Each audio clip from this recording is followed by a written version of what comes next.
Getting married is like going to hell. Not my words. A Weibo user in China said this. Funny, right? But for China, this is no laughing matter because apparently this is a sentiment shared by many. Last year, China recorded its lowest number of marriages. They dropped to 6.83 million, the lowest since records began back in 1986. Now, China's marriage rate has declined rapidly over the past decade, but despite government push, the Chinese have remained stubborn and single. They don't want to get married. And this only feeds into an ongoing crisis in the country. Our next report tells you more about it. This is Sun Jiangshu and Shi Si, a couple posing for photos ahead of their wedding. Notice how Shi Si nervously slides his arm around Sun, but not because he wants to, simply because he was asked to by the photographer.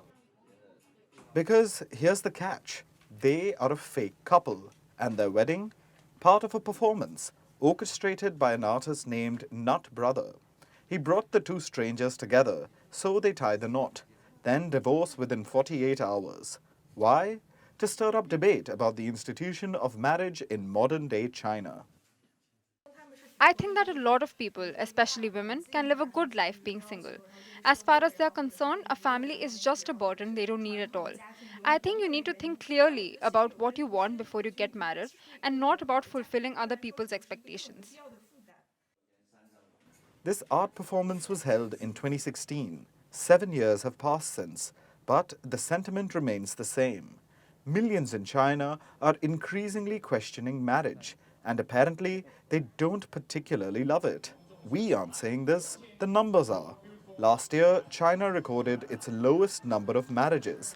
They dropped to 6.83 million, which is the lowest since records began in 1986. Now remember, China didn't always dislike marriage. In fact, they liked it enough to be quite creative with it. Look at these visuals from 2006. These are 50 Chinese couples getting married at an amusement park. Or take these Chinese couples. They're getting married during a mass ice wedding festival. I think that our love for each other is like ice and snow, pure, white, and beautiful. Quite dramatic, but also sweet.